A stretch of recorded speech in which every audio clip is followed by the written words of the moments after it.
Hi friends, welcome to my style cooking channel. இன்றைக்கி நான் உங்க கூட ஷேர் பண்ணிக்க போகிற ரெசிபி ஒரு பர்ஃபெக்டான அண்ட் டேஸ்டியான இட்லி பொடி. அது மட்டும் இல்லாமல் ஒவ்வொரு டைம் இந்த இட்லி பொடியை நம்ம சாப்பிடும்போதும் ஒரு ஹெல்த்தியான ஃபுட் சாப்பிட்ற அந்த ஃபீல் வரும். அந்தளவுக்கு ஹெல்த்தியான ஒரு இட்லி பொடி. ஓகே ஃப்ரெண்ட்ஸ், வீடியோக்குள்ளே போகிறதுக்கு முன்னாடி நீங்கள் இன்னும் நம்ம சேனல் மை ஸ்டைல் குக்கிங்காக சப்ஸ்கிரைப் பண்ணலை அப்படின்னா ப்ளீஸ் ஃப்ரெண்ட்ஸ் சப்ஸ்கிரைப் பண்ணிக்கோங்க. அண்ட் நம்ம குக்கிங் வீடியோஸை நிறைய பேர் பார்க்குறீங்க, பார்த்துட்டு வீடியோஸ்க்கு லைக் பண்ணவே மாட்டீங்க. நீங்கள் எந்த அளவுக்கு வீடியோஸ்க்கு லைக் பண்ணுறீங்களோ அந்தளவுக்கு நீங்கள் என்ன மோட்டிவேட் பண்ணுற போல இருக்கும். அண்ட் இந்த மாதிரி இன்னும் நிறைய பர்ஃபெக்டான அண்ட் நியூவான ரெசிபிஸ் அப்லோட் பண்ணுறதுக்கு எனக்கு இன்னும் இன்ட்ரெஸ்டிங்காக இருக்கும். ஸோ வீடியோக்கு மறக்காமல் லைக் பண்ணிக்கோங்க. வாங்க இந்த டேஸ்டியான அண்ட் ஹெல்த்தியான இட்லி பொடி எப்படி செய்யுதுன்னு பார்க்கலாம். ஃபர்ஸ்ட் ஒரு பேனை சூடு பண்ணிவிட்டு அதில் 1 கப் அளவுக்கு கருப்பு உளுந்து சேர்த்துக்கோங்க. இந்த உளுந்து கலர் சேஞ்ச் ஆகி நல்ல வாசனை வர வரைக்கும் வறுத்து விட்டுக்கலாம். இந்த இட்லி பொடி செய்யறதுக்கு கண்டிப்பாக கருப்பு உளுந்து எடுத்துக்கோங்க. முழு கருப்பு உளுந்து தான் எடுக்கணும் அப்படின்ற அவசியம் இல்லை. உடச்ச கருப்பு உளுந்தாக இருந்தாலும் தாராளமாக எடுத்துக்கலாம். ஆனால் வெள்ளை உளுந்து மட்டும் எடுத்துக்க வேண்டாம். உளுந்து வரப்பட்டதுக்கு அப்புறம் உளுந்தோடைய கலர் இந்த மாதிரி செவந்து இருக்கும். அது மட்டும் இல்லாமல் அந்த உளுந்துலேருந்து நல்ல ஒரு மனம் வரும். அப்போது இந்த உளுந்தை வந்துட்டு ஒரு பிளேட்டில் மாற்றிக்கோங்க.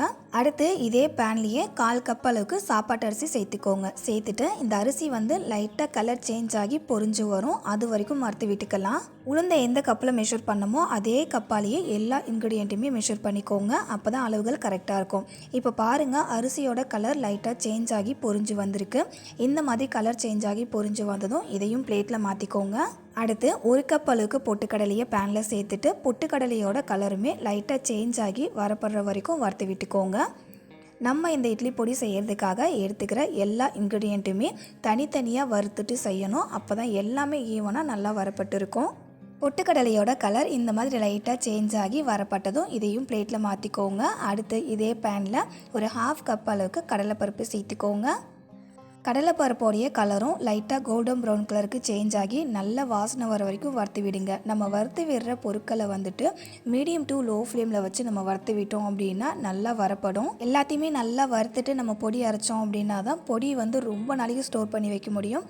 இப்போ பாருங்கள், கடலைப்பருப்பு வரப்பட்டு அதோடைய கலர் சேஞ்ச் ஆகி வந்திருக்கு. இப்போ இதையும் பிளேட்டில் மாற்றிக்கலாம். அடுத்ததாக உங்களுடைய காரத்துக்கு தகுந்த போல் காஞ்ச மிளகாய் சேர்த்துக்கோங்க. நான் ஒரு 15 காஞ்ச மிளகாய் சேர்த்துருக்கேன்.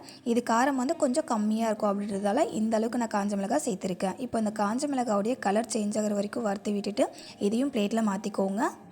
அடுத்து பேனில் 1/4 டேபிள் ஸ்பூன் எண்ணெய் சேர்த்துக்கோங்க. இதில் ஒரு 10 பல்லு பூண்டை நசுக்கிட்டு சேர்த்துக்கோங்க. சேர்த்துட்டு இந்த பூண்டில் இருக்கிற அந்த ஈரப்பதம் போயிட்டு நல்லா ட்ரை ஆகி வரப்பட்டு வரணும். அது வரைக்கும் வறுத்து விடுங்க.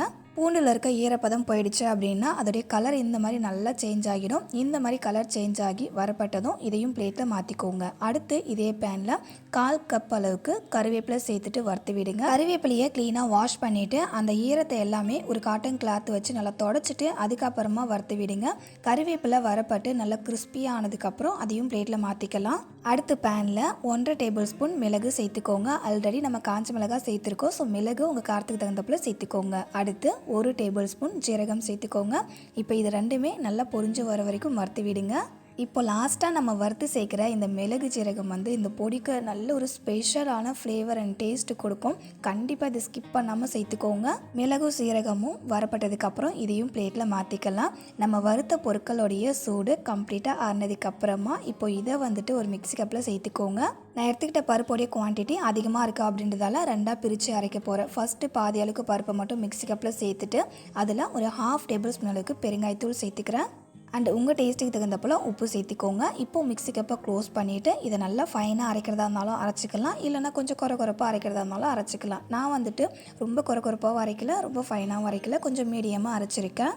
அவ்வளோதான். இட்லி பொடி அரைக்கும் போது பொடி வந்து சூடாகிருக்கும். அதனால் இதை அப்படியே நம்ம டைரெக்டாக வந்து ஸ்டோர் பண்ணி வைக்க முடியாது. அதனால் இந்த பொடியை ஒரு பிளேட்டில் மாற்றிட்டு அதோடைய சூட்டை வந்து கம்ப்ளீட்டாக ஆற வைங்க. மீதி இருக்கிற பருப்பை மிக்ஸி கப்பில் சேர்த்துட்டு அரைச்சிக்கலாம். செகண்டாக பருப்பை அரைக்கும் போது அதில் பெருங்காயத்தூள் உப்புலாம் சேர்க்க வேண்டாம். ஏன்னா எல்லாத்துக்குமே சேர்த்து மொத்தமாக நம்ம முன்னாடியே சேர்த்தாச்சு.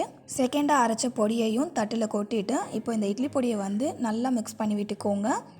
மிக்ஸ் பண்ணி விட்டுட்டு இந்த பொடியை வந்து நல்லா ஸ்ப்ரெட் பண்ணி விட்டு அந்த பொடியோட சூடு கம்ப்ளீட்டாக ஆறுற வரைக்கும் அப்படியே விட்டுருங்க. இட்லி பொடியோட சூடு கம்ப்ளீட்டாக ஆறுனதுக்கப்புறமா இப்போ இதை வந்து ஒரு ஏர்டைட் கண்டெய்னரில் நீங்கள் ஸ்டோர் பண்ணி வச்சிங்க அப்படின்னா 1 வருஷத்துக்கிட்ட கூட இந்த இட்லி பொடி கெட்டு போகாமல் இருக்கும். அவ்வளோதாங்க, நம்ம ரெடி பண்ண இட்லி பொடி செம்ம சூப்பரான டேஸ்ட்டில் ரெடி ஆகிடுச்சு. இந்த இட்லி பொடியை இட்லி, தோசை, ஊத்தாப்பத்துக்கு மட்டும் இல்லாமல் இடியாப்பம் அதுக்கப்புறம் ஆப்பத்து மேலேயும் இந்த இட்லி பொடியை தூவி விட்டுட்டு எண்ணெய் அப்படின்னு நெய் விட்டு சாப்பிட்டோம் அப்படின்னா செம்ம டேஸ்ட்டாக இருக்கும். ஓகே, இன்றைக்கி உங்க கூட ஷேர் பண்ணிக்கிட்டு இந்த ரெசிபி உங்களுக்கு பிடிச்சிருக்குன்னு நினைக்கிறேன். பிடிச்சிருந்துன்னா இந்த வீடியோக்கு மறக்காமல் ஒரு லைக் பண்ணுறேங்க. இதே மாதிரி ஒரு இன்ட்ரெஸ்டிங்கான அண்ட் பர்ஃபெக்டான ரெசிபியோட நாளைக்கு மதியம் 3 மணிக்கு மீட் பண்ணலாம் ஃப்ரெண்ட்ஸ். தேங்க்ஸ் ஃபார் வாட்சிங். பாய்.